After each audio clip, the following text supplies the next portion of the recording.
देखिए, जिस दिन से मुख्यमंत्री अरविंद केजरीवाल जी ने दिल्ली असेंबली में ये सबको बताया था कि हिंडनबर्ग की रिपोर्ट के बावजूद अदानी के काम धंधे की जांच ना सीबीआई कर रही है ना ईडी कर रही है, इसका बड़ा कारण मुख्यमंत्री जी ने बताया कि क्योंकि अदानी के यहाँ जो पैसा है वो प्रधानमंत्री नरेंद्र मोदी जी का है, इसलिए नरेंद्र मोदी जी अदानी को बचाने के लिए सभी जांचों से जो है वो मना कर रहे हैं। इतने दबाव के बावजूद और इतने सबूतों के बावजूद जो है ना ईडी उनकी जांच कर रही है, ना सीबीआई उनकी जांच कर रही है, ना जॉइंट पार्लियामेंट्री कमेटी सरकार बनाने के लिए तैयार है। तो हम लोगों को ये मालूम था कि अब सरकार अपनी सारी ताकत से अरविंद केजरीवाल के ऊपर हमला करेगी। ईडी, सीबीआई, इनकम टैक्स, जितने रिसोर्सेज केंद्र सरकार के पास हैं, उससे अब वो हमला जो है वो होना तय था। जी, वहीं बीजेपी आरोप लगा रही है कि सीबीआई सबूत इकट्ठा कर रही थी, जो आरोपी पकड़े गए हैं उन्होंने ये कबूल किया है और अब सीएम पैसे लेते थे। इस तरीके के तमाम आरोप लगाए जा रहे हैं।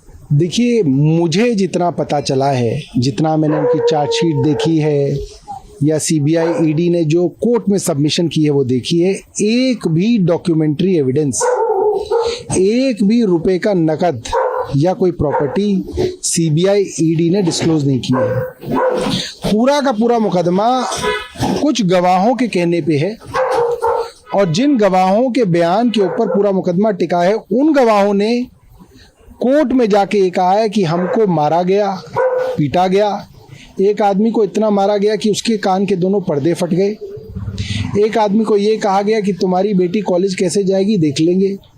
किसी के बुजुर्ग माँ बाप के ऊपर दबाव बनाया गया और सब गवाहों ने खुद कोर्ट में कहा कि हमें मार पीट के दबाव डाल के हमसे ये जो है गवाहियाँ ली गई हैं। तो इस तरीके की दबाव वाली गवाहियाँ जो है वो कोर्ट में नहीं चलती। जैसे ही आप कोर्ट में जाएंगे, ये पूरा का पूरा जो झूठा केस है बिखर के गिर जाएगा, इसमें कुछ नहीं। 16 तारीख को बुलाया गया है, ये क्या रणनीति है पार्टी की? कोई इसके अंदर रणनीति नहीं है।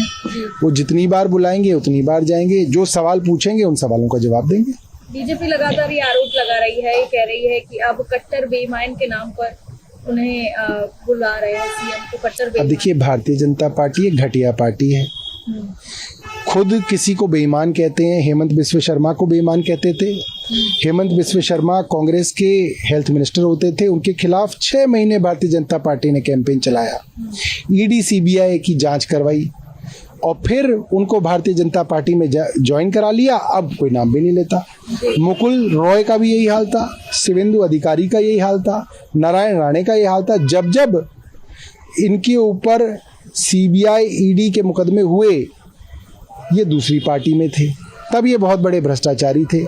फिर इनको बीजेपी ने अपनी पार्टी ज्वाइन करा लिया। अब ये मुकदमों के बारे में जो है ना भारतीय जनता पार्टी बात करती, ना मैं अखबार में उसको देखता। तो ये तो सिर्फ एक दबाव बनाना है कि आप अपनी पार्टी छोड़ के भारतीय जनता पार्टी में आ जाइए, वरना आपको परेशान करेंगे। तो बीबीसी को भी नहीं छोड़ते।